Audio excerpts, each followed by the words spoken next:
تار اور کھمبے ختم، اب بجلی ملے گی بغیر تاروں کے۔ جی ہاں بالکل، وہ وقت دور نہیں جب آپ کے گھروں تک بجلی بغیر تاروں کے پہنچے گی، لیکن یہ سب کیسے ہوگا؟ آئیے حقائق سے پردہ اٹھاتے ہیں۔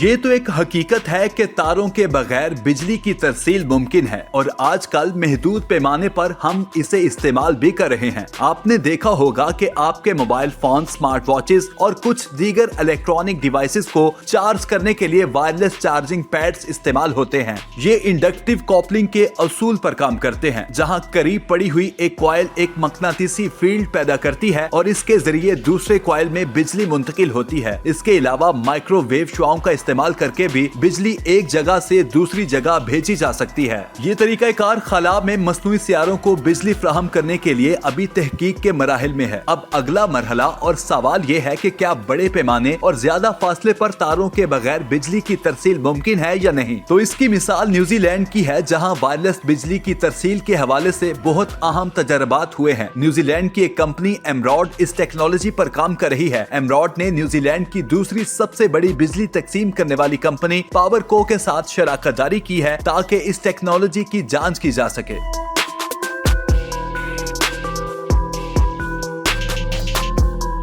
ایمراڈ نے ایک ایسا نظام تیار کیا ہے جو بجلی کو تاروں کے بغیر ایک جگہ سے دوسری جگہ بھیج سکتا ہے۔ یہ نظام مائکرو ویو شعاؤں یعنی مائکرو ویو بیمز کو استعمال کرتا ہے۔ اس نظام کے مین اجزاء اور ان کا کام کرنے کا طریقہ کار کچھ یوں ہے کہ ٹرانسمیٹنگ اینٹینا بجلی کو مائکرو ویو کی توانائی میں تبدیل کرتا ہے، پھر مائکرو ویو بیم ایک سیدھی لائن میں سفر کرتی ہے۔ یہ توانائی کو بہت کم نقصان کے ساتھ ایک پوائنٹ سے دوسرے پوائنٹ تک منتقل کرتی ہے۔ دوسرے سرے پر ایک خاص ریسیور ہوتا ہے جو ان مائکرو ویو شعاؤں کو دوبارہ بجلی میں تبدیل کر دیتا ہے۔ ابھی تک اس ٹیکنالوجی کو استعمال کرتے ہوئے ایمراڈ نے کامیابی سے انڈور ماحول میں چھوٹے پیمانے پر وائرلیس بجلی منتقل کرنے کا مظاہرہ کیا ہے، لیکن وسیع پیمانے اور لمبے فاصلوں کے لیے فی الوقت ریسرچ اور ڈیولپمنٹ پر کام جاری ہے، اور ابھی تک کی ڈیولپمنٹس کے مطابق بڑے پیمانے پر اور زیادہ فاصلوں جیسے ایک شہر سے دوسرے شہر یا ایک ملک سے دوسرے ملک تک وائرلیس بجلی کی ترسیل کرنا ابھی تک عملی طور پر ممکن نہیں ہے، جس کی چند بڑی وجوہات جیسے کہ وائرلیس بجلی کی ترسیل میں زیادہ فاصلے پر بہت زیادہ توانائی ضائع ہو جاتی ہے، جبکہ مائکرو ویو کی زیادہ طاقت والی شعاعیں یا ہائی فریکوینسی والی مقناطیسی فیلڈز انسانوں اور ماحول کے لیے خطرناک ہو سکتی ہیں۔